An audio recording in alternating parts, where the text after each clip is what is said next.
Bonjour les amis, Marc Maillot encore avec vous avec une méditation tirée de deux versets bibliques, dont le premier dans le livre de la Genèse, au premier chapitre, les versets, en fait deux versets, 27 et 28. Dieu créa les hommes pour qu'ils soient son image. Oui, il les créa pour qu'ils soient l'image de Dieu. Il les créa hommes et femmes. Dieu les bénit en disant, soyez fécondes, multipliez-vous, remplissez la terre, rendez-vous-en maîtres et dominez les poissons des mers, les oiseaux du ciel et tous les reptiles et les insectes. Et un deuxième passage dans le livre des Proverbes, chapitre 17, le verset 6, et seulement la première partie, la couronne des vieillards, ce sont leurs petits-enfants. J'arrête la lecture là. Vous savez que l'une des grandes différences que je vois entre les pays d'Afrique où je me rends régulièrement depuis quelques années et notre Occident en pleine décadence est dans le nombre d'enfants par couple. Alors, presque toutes les familles d'Afrique que je connais, ils ont au moins 5, 6 et même plus d'enfants, alors qu'avec 3 enfants seulement, nous étions une grande famille dans notre milieu urbain en France. Alors, le problème ne se limite pas aux pays occidentaux, car le Japon aussi connaît une baisse démographique préoccupante, et même la Chine. Et pourtant, pendant des années, le gouvernement chinois limitait les couples à un enfant. Alors maintenant, il reconnaît implicitement son erreur en poussant de nouveau des couples à avoir plus d'enfants, sans lesquels il n'y a pas assez de travailleurs pour soutenir les retraités. Mais en Occident, depuis quelques années seulement, beaucoup de femmes choisissent de ne pas avoir d'enfants du tout. Alors récemment, le site web Vox, V-O-X, a publié un article dans lequel le journaliste américaine Rachel Cohen analysait ce qu'elle pensait être les raisons pour lesquelles les femmes de la génération actuelle ne semblent plus vouloir des enfants. Et en fait, elles ont peur des énormes responsabilités qu'implique la naissance des enfants. Souvent, elles ont peur du fait que la présence des enfants demande le sacrifice de tout ce qui leur rapporte le plaisir dans ce monde déchu. Elles ont surtout peur que la responsabilité d'élever des enfants retombe sur elles seules si elles se séparent pour une raison ou une autre de leur conjoint. Mais ce qui me semble le plus troublant, c'est la motivation moderne des gens pour lesquels la décision d'avoir des enfants est analogue à une décision de louer ou d'acheter un logement ou de prendre un chien ou un chat. D'aucuns voient la question en termes seulement d'épanouissement personnel. Pas étonnant donc que le choix de maternité est plus souvent perdant.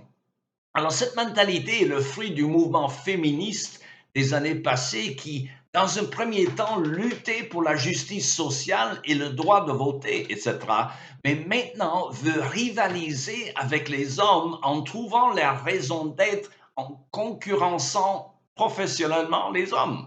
Alors, selon ce critère, la fertilité d'une femme est devenue un handicap presque pathologique, un défaut plutôt qu'une spécificité du sexe féminin. Alors, on va juste pousser des femmes à croire que le fait d'avoir les enfants détruira leurs aspirations au bonheur.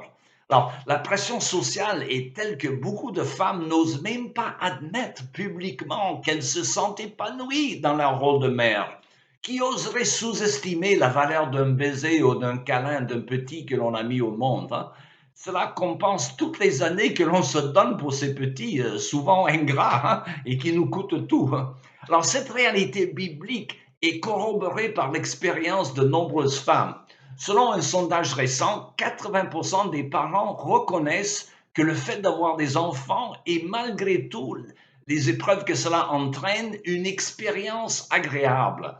Et c'est un grand-père d'ailleurs, moi-même, qui vous le dit qu'au moment où il est en train de garder ses 3 petites filles, comme un collègue m'a dit en rigolant, les petits-enfants sont la récompense que Dieu vous donne de ne pas avoir étranglé vos propres enfants. C'est une plaisanterie, bien sûr.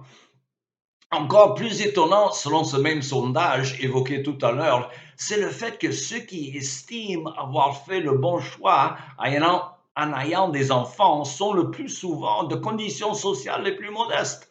À comprendre. Toutefois, il faut reconnaître que si le fait d'avoir des enfants est considéré comme un moyen de se faire plaisir, on sera déçu lorsque cela devient difficile, douloureux, ennuyeux, comme c'est souvent le cas. Et par contre, si la vie a un sens au-delà du confort et du plaisir, alors quelque chose comme le fait d'être mère ou père peut être à la fois difficile comme exaltant. Or, curieusement, l'article de Madame Cohen sur la maternité ne dit rien au sujet du mariage, jadis indissociablement lié à la notion de maternité. On considère désormais que la maternité est un choix exclusivement des femmes sans rapport avec le mariage ou le célibat. Alors, le déclin de l'institution du mariage explique en grande partie la raison des craintes des femmes. Mais le sondage affirme quand même que les mères sont parmi les personnes les plus heureuses de la société, ayant un grand taux de satisfaction et dont il y en a peu qui souffrent de solitude. Alors, comme la capacité de porter des enfants fait partie du plan de Dieu pour les femmes, le fait d'avoir les enfants fait partie du plan de Dieu pour le mariage. Vouloir les enfants, donc en dehors des liens du mariage, sera plus douloureux et difficile que Dieu n'a voulu.